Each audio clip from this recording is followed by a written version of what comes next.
Listen, all you New Yorkers. Taxi! Okay, man, we're looking around. This is the 77 WABC minicast. All right. My John Ashcroft.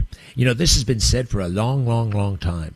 The president cannot go after his political enemies, as if political enemies is some sort of special category recognized by the law or by the Constitution.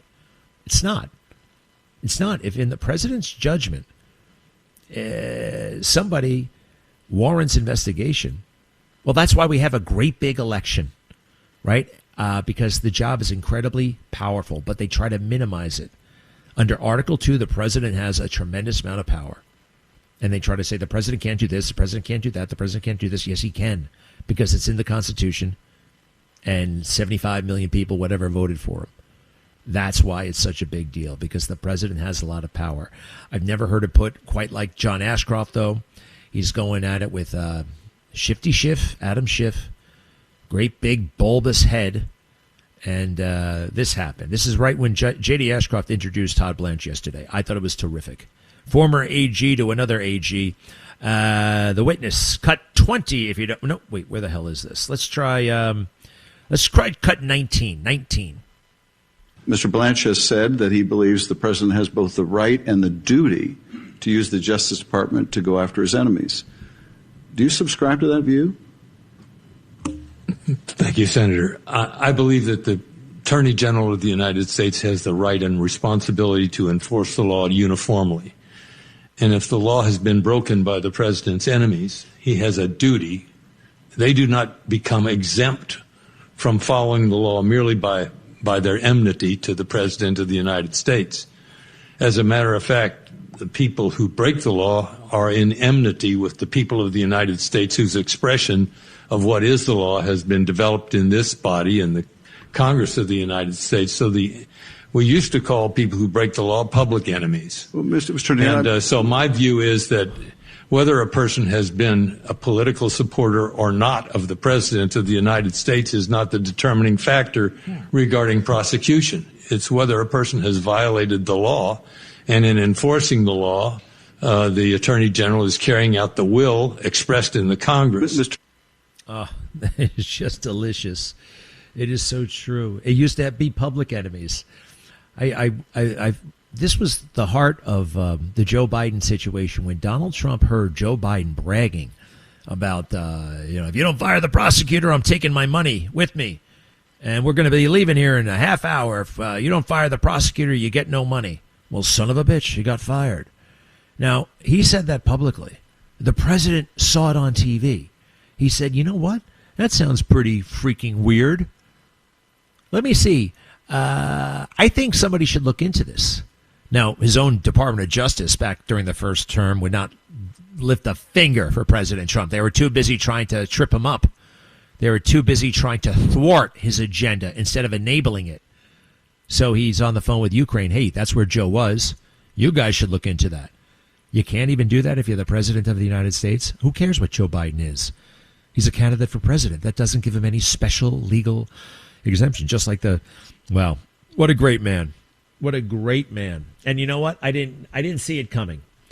I didn't see it coming because he was a Bushy. He was just an ordinary Bushy back then. And I wasn't that crazy about Bushy, as some of you know. Okay. Let's see. We're going to talk about the election tonight in prime time. Now, that's a real new thing for these networks because they don't like talking about election. 2020, that's so long ago. Well, what about January 6th? You were talking about it for 4 years. Everything you're going to hear right now, everything you're about to hear was from the summer of 2022. All right, that's a year and a half after January 6th. And just a few months before, guess what? The midterms. And what was in the air? What was the zeitgeist? What was dominating? Well, nobody really fell for it. You got to remember that. But some people did. Cut 4. And turning now to the investigation into the January 6th Capitol attack. Fox New developments on the January 6th insurrection will bring you the latest. Let's talk about the January 6th committee. The important stage of the investigation into the January 6th insurrection. I think January 6th is another example. And they keep falling. The January 6th bombshells, that is. Okay, let's talk about January 6th. Let's not and say we did. Let's talk about January 6th. I've been on the right side of every issue of the past 10 years, I'm realizing.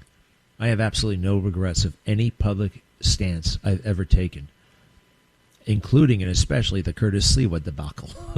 Including and especially Curtis Sliwa. All right? I backed him for old time's sake. For old time's sake. And then I realized Mamdani was I hate to say it, the existential threat. All right? And I did what I had to do. And I can sleep.